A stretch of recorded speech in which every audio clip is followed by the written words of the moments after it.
There we go with Chuck Berry from 1956. That one is No Money Down. We're about 5 minutes away from our interview with Terry Lawrence, and here's one of Terry's tunes. This was a big hit for the Duprees, for Joe Stafford, and Terry does a beautiful job on it. It's on his new album, You Belong to Me.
There we go. There's Terry Lawrence and You Belong to Me.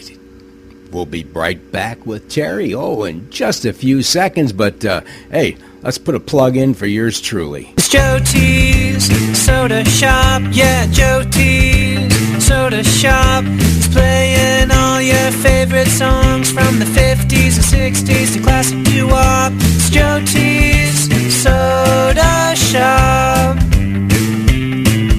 So hear the show and listen in, only on oldiesplus.net. Whoa, whoa. It's Joe T's Soda Shop. All right, now you know where you're at. On the other end of this phone, I have Terry Lawrence. Hey, Terry, how are you? Pretty good, Joe. I'm doing good. How are you? Hey, I'm doing great tonight. It is a pleasure, my friend, to have you here. We've been talking to the folks, and we've been telling them that, man, you have had a career that is ongoing in the music, movies, television industry. How about telling us, Terry, how'd the whole thing get started?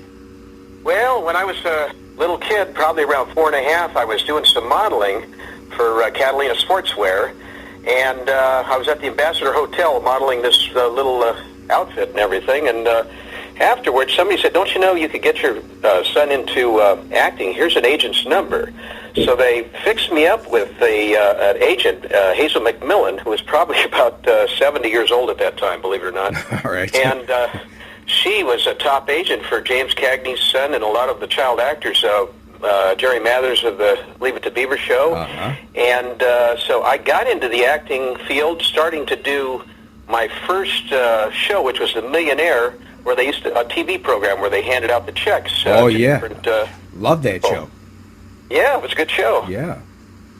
I was in an orphanage in that movie, and I played doing that, and from there I just it went to different things like commercials and different things. Actually, I asked my dad when I first started. I told him I wanted to be on TV, so he thought it was funny and put me on top of the TV set, and I said, "No, that's not what I meant." You know, so that's really how I got into acting. You've been there ever since, huh? Been there ever since. So I've done some commercials. I did Laura Scudder's peanut butter commercial. I've done the first Jif peanut butter commercial. Now, we got to stop you. We got to stop you right then and there. Now you're making my mouth water because that is my favorite peanut. That's all my wife will buy. Jif is sitting on. In fact, I got to tell you, in your honor tonight, I had a Jif peanut butter sandwich because I knew you were going to be here. I appreciate that. I love the pictures of you with the Lone Ranger and Tonto. Hey, I'll tell you, Kimosabi.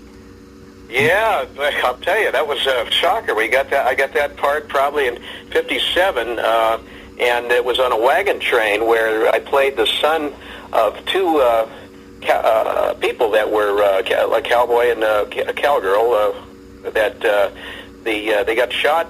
One of them got shot by Indians, and I survived. I was kidnapped by the Indians, and then it shows me 30 years later as a grown-up Indian boy. But what happened was there was a fight scene in the very beginning of it between Max Baer, Buddy Baer, Max Baer's brother. They're both boxers who boxed in the 30s. They boxed Joe Louis, and he's having a fight scene with the Lone Ranger. All right. So anyway, the Lone Ranger was a great. It was the last episode we did. And I enjoyed making that.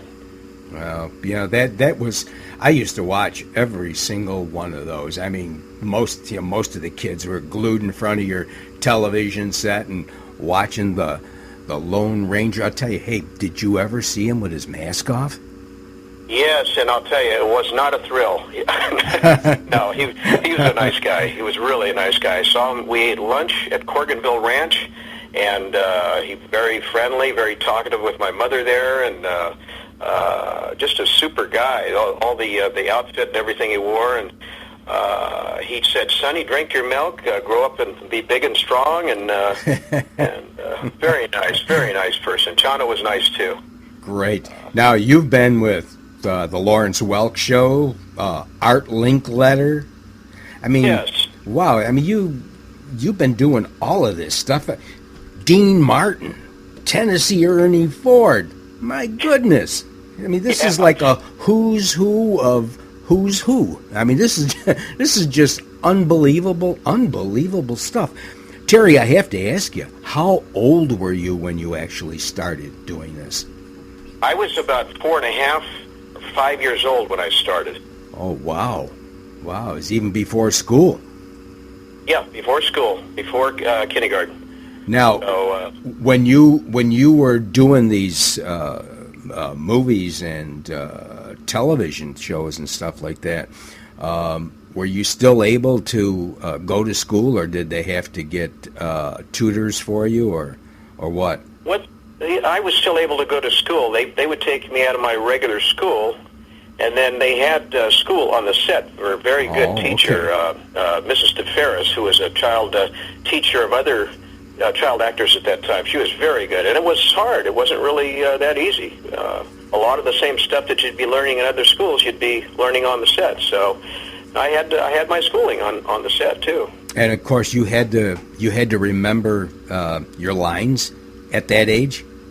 Oh, definitely, yeah. So I had to rehearse those over and over. I had to get my mind into what the character was, whatever I was playing, and I had to come through with the lines, definitely. So not only did I have the homework, I had to have the lines down and what the whole play or the movie was about to be able to do it. Yeah. Well, Dean Martin, now he was one of my favorite singers. Oh, mine too. Was he as laid back and relaxed as he appeared in the movies and on TV? Yes, he was, and I think that was just his nature. I don't think it was because of something else.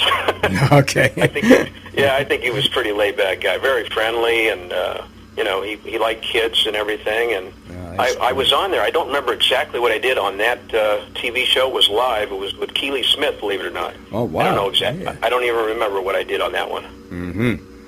Now, I also understand that you did a Cracker Jacks commercial with Johnny Crawford and Jay North of Dennis the Menace.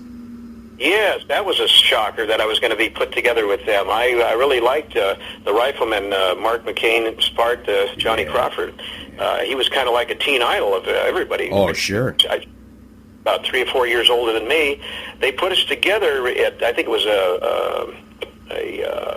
in Hollywood at, I can't remember what studio it was, but we did the Cracker Jack commercial in a setting in somebody's living room or something.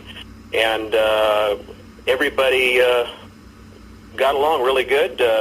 We just together selling the Cracker Jacks and taking turns. I don't remember exactly every sequence of the commercial, but Jay North, very friendly, very nice. His hair was brown instead of bleached at that time. It was before he got Dennis the Menace. Okay. Johnny Crawford was very, very, very friendly, very, very, very nice people to work with. Wow. And then, of course, the movies came along, and in 1957, you made a real good movie that I guess is still on TV with Barbara Stanwyck and Joel McCrea. Now, what was the name of that flick? That's Trooper Hook. All right. And you played the part of... I played the part of Keto Natchez, the son of Barbara Stanwyck. Oh, okay. All right. Yeah, but that movie, they'd been looking for a part for an Indian boy for a long time, and we were just about ready to give interviews when they got a part. So they got that part, learned some Indian lines, flew us out to Kanab, Utah, where we filmed half of it. Then we did the other half on the Gunsmoke set, where I met James Arness, and he gave me it was on the Gunsmoke set with James Arness. He gave me a star, a Silver Star, a deputy star, and I met Hopalong Cassidy, and John Gaynor was in the movie, and so many people like Edward Andrews, Susan Kohner, Earl Holliman. Hopalong Cassidy. Oh, my goodness. I had a Hopalong Cassidy suit that my grandparents bought me. I had everything. Oh, I loved Hoppy. You're bringing back some memories. Yeah, wasn't that great, everybody, with the cowboy stuff? I bet you had the holster sets every year for Christmas. And, yes, the cap guns and everything, spurs. Wow, I had it all. Now, being with Barbara Stanwyck, I mean, there's a legendary actress, movies, television. I mean, it must have been outstanding to work with these folks, huh? It was. They were so cordial, so friendly, and she was a little reserved in the very beginning, but she warmed up to me. It takes a while to get used to each other, but sure. Very friendly. Everybody was super. I mean, Joel McCrea, all the actors. Barbara Stanwyck was just. I guess she kind of got attached to me as her mother. That movie was about a little Indian boy that a lot of people have seen it in black and white, where she was, I guess she was kidnapped by the Indians, and they had I was the product of that, and she had a husband, John Daner, from before, and then we meet him, and he didn't want me because of what happened and everything. She hadn't seen his wife for years, and then it goes through the movie. The Indian father's after me. They're chasing me across the desert to try to get me back and everything. So it's a big story with Indians and very, very long movie. And it's still on TV. You said it's shown from time to time on probably on one of the classic channels, right? Yes, it plays on Turner Classics. It's played on Stars, on AMC. It's been on for the last 7 or 8 years frequently. It was on earlier this year, and usually when it comes on, my mother calls me and lets me know it's going to be on. I say, oh, it's on again. Okay.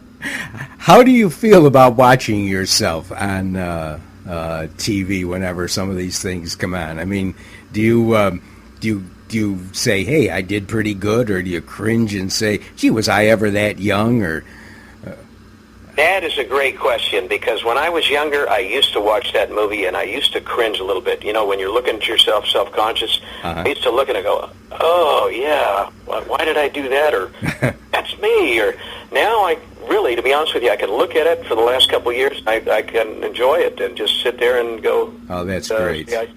Yeah. That's great. Too bad of a job there.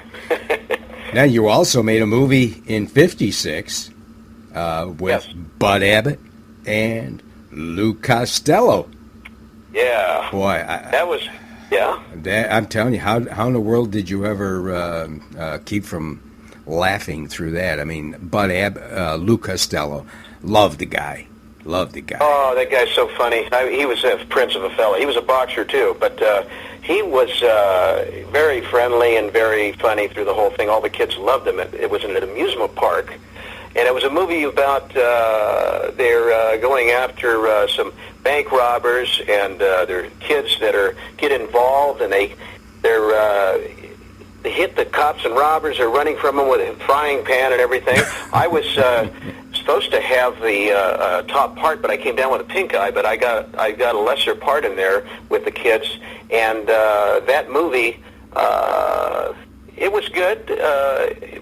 But I ended up having a part that I got called for the Spin and Marty series on TV right after that for Universal City Studios. And I auditioned for that and didn't get that because, I didn't have my lines down. But I got to meet my heartthrob, Annette Funicello. That was the big deal. So, it didn't really pay me too much because the part that I tried out for was the part that Kevin Corcoran got, Moochie. Remember Moochie? Yes. Yes, and he turned out to be a fabulous director and an actor and everything else, an old yeller. But things are meant to be. I mean, you know, you go through something and you just keep going. You don't give up. All right, now, after the childhood things were done, I mean, the commercials and TV, what did Terry Lawrence do between the childhood days and now? Were you in show business, behind the scenes? No.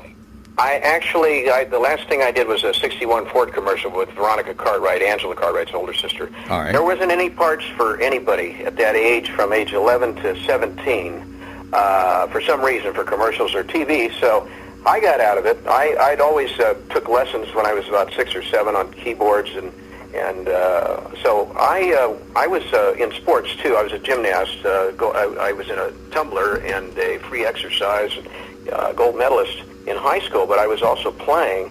That was my last thing in '61, that Ford commercial. So I went to school, and junior high and high school, I learned some gymnastics and wrestling, and got involved in that.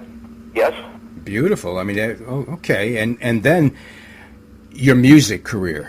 Your music career.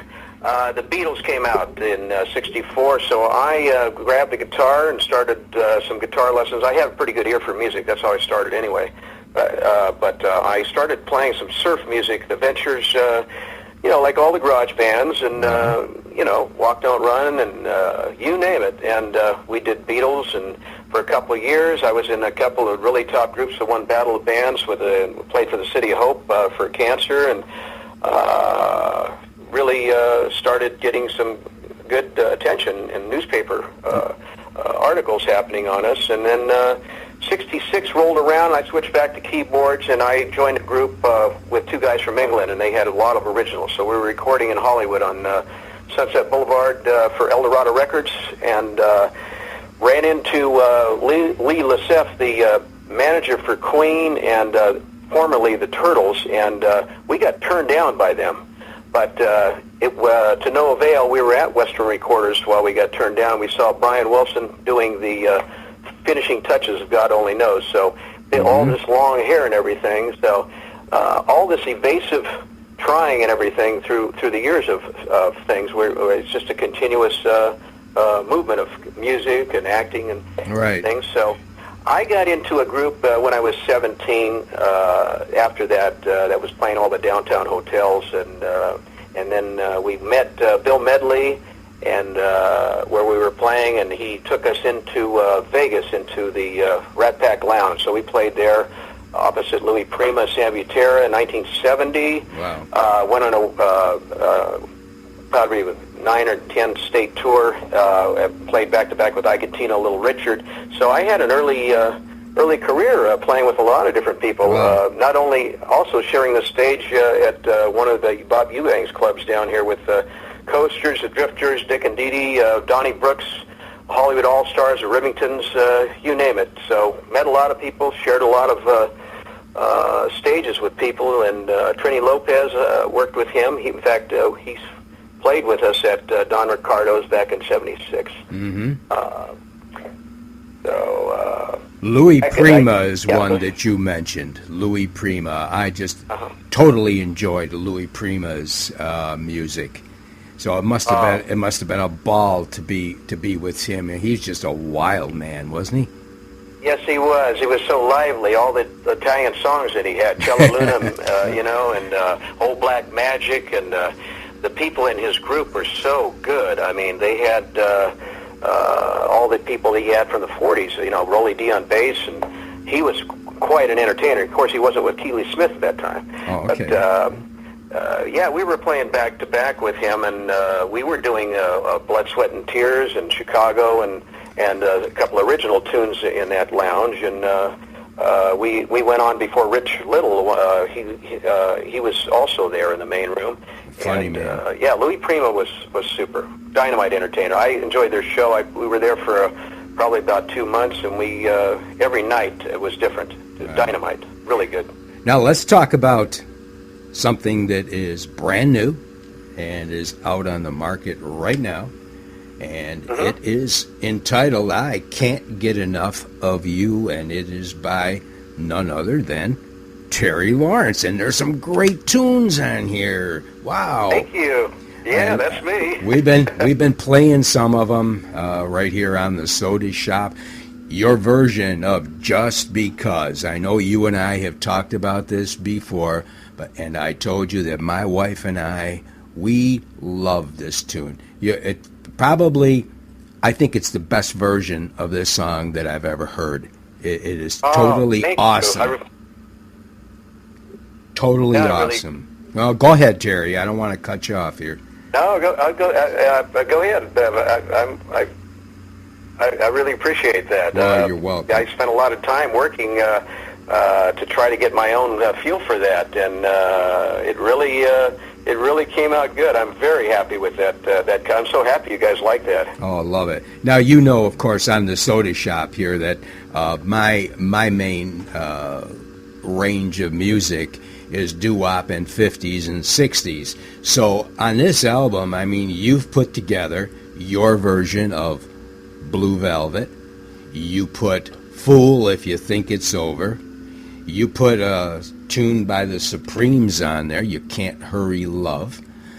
You put You Belong to Me, the Joe Stafford and the Duprees classic.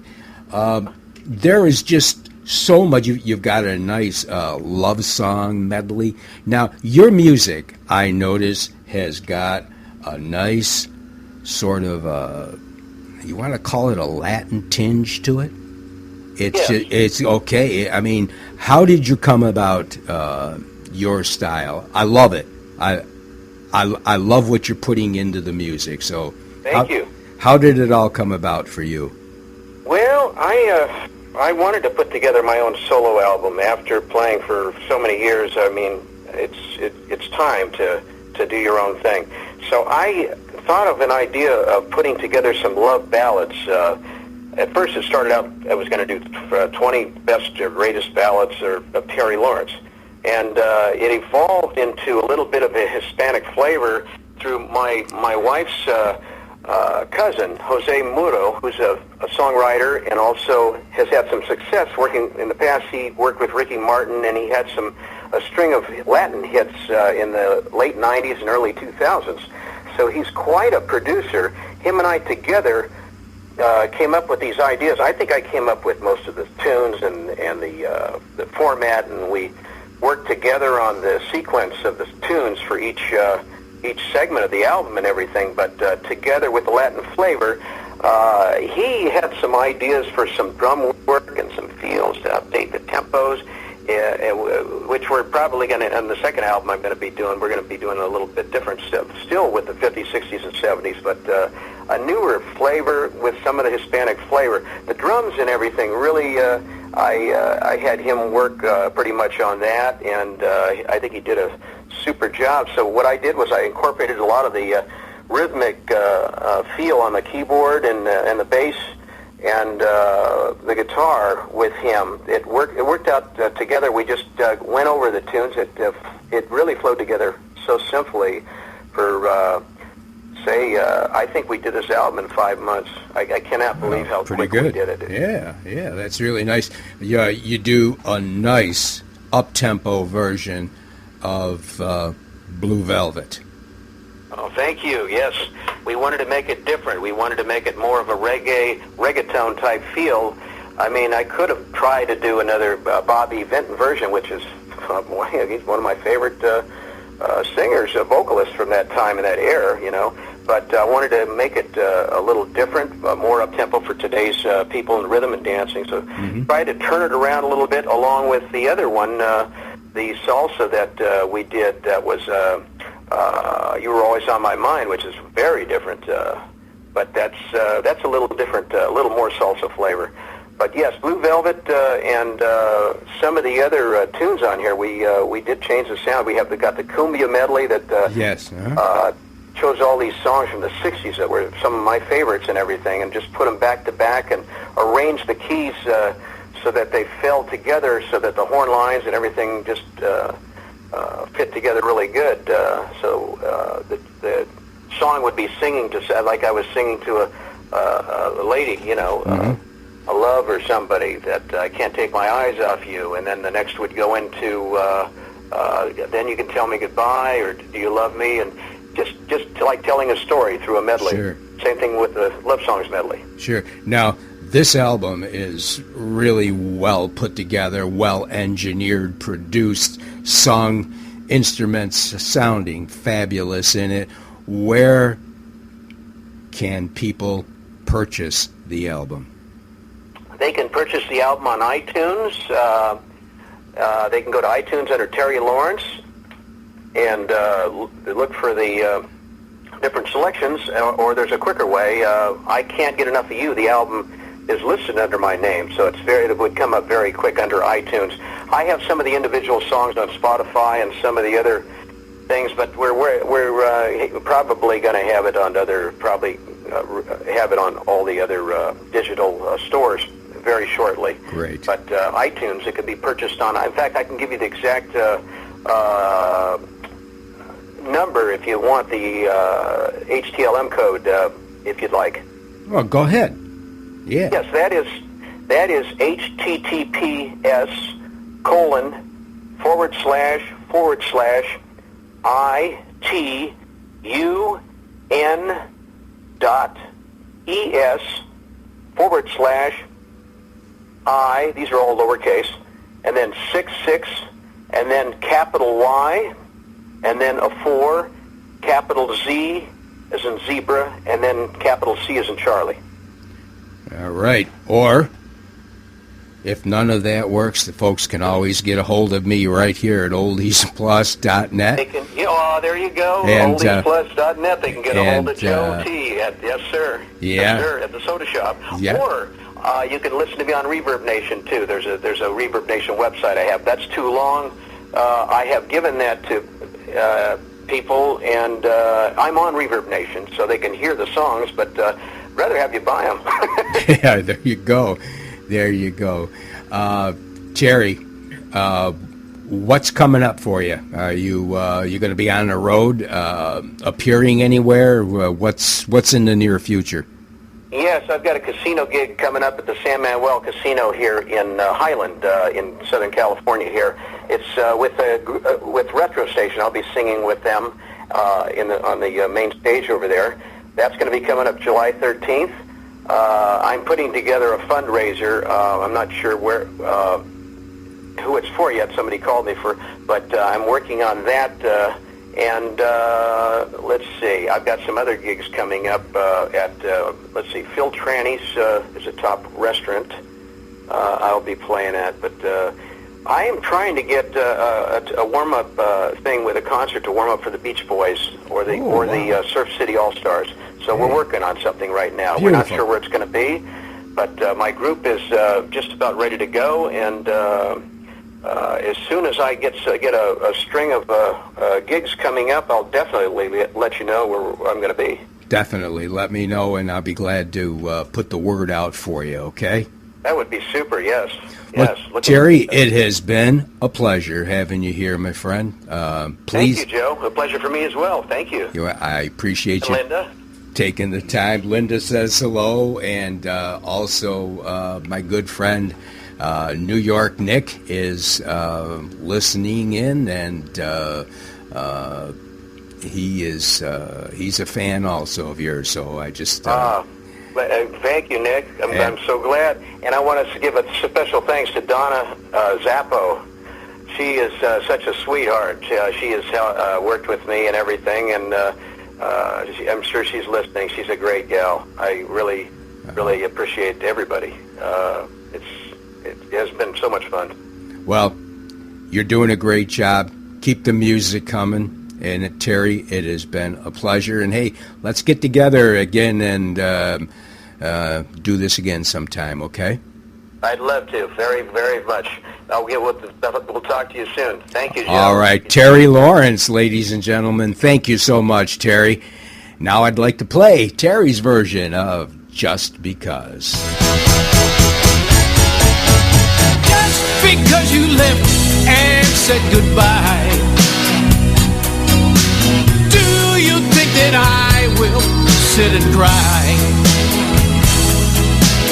Even if my heart should tell me so, darling, I would rather let you go. Just because you think that you're so smart, going around and breaking lovers' heart. Before I let this thing happen to me, darling, I would rather swim the sea. I know you think you're smart, just going around breaking lovers' hearts. Just because I want someone who's kind, with a heart as good and pure as mine. But maybe I am asking far too much. Darling, please don't ever break my heart.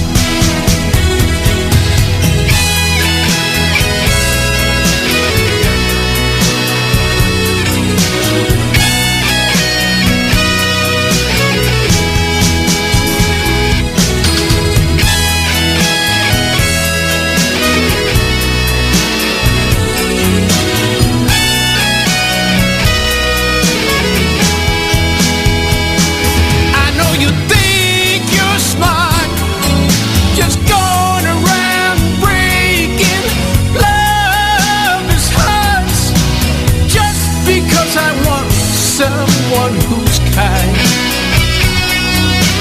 with a heart as pure and good as mine. But maybe I am asking far too much. Darling, please don't ever break